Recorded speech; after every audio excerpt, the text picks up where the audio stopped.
their jobs and their incomes, it's going to be a disaster. But the most important question to Bailey was, why the 50? And he says, if we're going to go 25 and then 25, meaning he knows he has to do more because he's way behind the curve. But if we're going to do 25, then 25, might as well do the 50 right off the gate.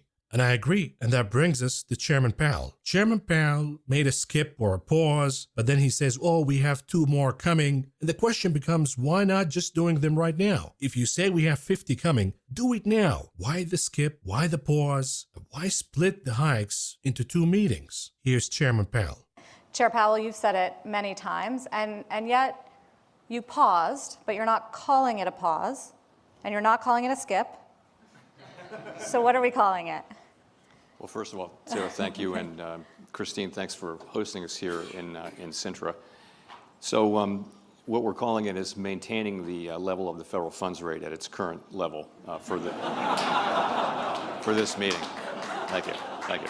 Buddy, they're laughing at you. They're not laughing at your joke. They're laughing at you. You're a clown. That's why they're laughing. And of course, when asked why the pause, he says, oh, we're just keeping rates as is right now. But then he went on and said, look, it's the natural evolution of our policy. So we went from 75 to 50 to 25, and now we're doing 25, pause, then 25. It's just the natural evolution of our policy. Speed, he calls it. Okay. And then he contradicts himself right away. Take a look. Hikes. So this is really just a continuation. We're going to move the decisions a little bit, make them with a little bit more time in between them, in an effort to get more information from the data to see how much restraint is really coming from these, through the pipeline from rate hikes that we only made now, in many cases, 6, 8, 9 months ago. So that's why we did it. So maybe in every other meeting hike. We've not decided that. So no, the only thing we decided was not to raise rates at the June meeting. We have not made a decision to go to that. It may work out that way. It may not work out that way, but I wouldn't take, moving at consecutive meetings off the table at all. So we spent all of that time, and I cut it for you because it's too long, saying, oh, it's the natural evolution of the policy to go 25, pause, 25, reassess, then do it again. But then he says, oh, but I'm not taking the possibility of 2 consecutive rate hikes off the table. That could happen too. So what happened to the natural evolution of the policy? What are they hiding here? I'll give you a hint. It was a truce by the Fed. They were about to go to war. And some Fed members said, you know what? If you raise Mr. Powell, it's not going to be a unanimous decision. And the media will know that some of us decided to dissent. And of course, Chairman Powell, he wants to protect the reputation of the Fed. Because, the Fed has a whistle-clean type of reputation. It's not like Fed presidents got caught insider trading or anything. So unanimous is really important to him.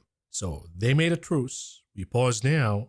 Then we're going to resume hiking based on the data. And folks, when we look back at this, we're all going to realize that this was one of Powell's biggest mistakes, the stupid pause. And then, of course, Powell joins Biden. This is the Biden-Powell economic regime, Bidenomics, Powellnomics, which is basically gaslighting, denying stuff. And now even Powell says, yeah, I don't see a recession happening. Take a look. There seems to be a path still for labor market conditions to soften and for demand and supply to get back into balance without the kind of large job losses that have happened in many prior cycles. And the reason for that is the level of job openings that still exist in the labor market. So it's still set 1.7 job openings for every person who counts as unemployed. That has been coming down. Actually, the number of job openings has come down now by almost 2 million. And what you're seeing is wage pressures. They're still high, but they're definitely coming down. You're seeing surveys of workers and businesses suggest that the labor market is not as tight as it was a year or two ago. So you're seeing a job creation is beginning to come down. There are a number of indicia that would suggest that we're getting the softening that we need. We're getting it slower than we'd expected, but nonetheless, it's happening. So it's still a possibility there, but. It's so uncertain right now that in my view, the least unlikely case is that we do find our way to better balance without a really severe downturn. I think there's a significant probability that there will be a downturn as well, though, but it's not to me the most likely case. That's the hard landing scenario. Or just this. I wasn't even thinking of hard landing. I was thinking.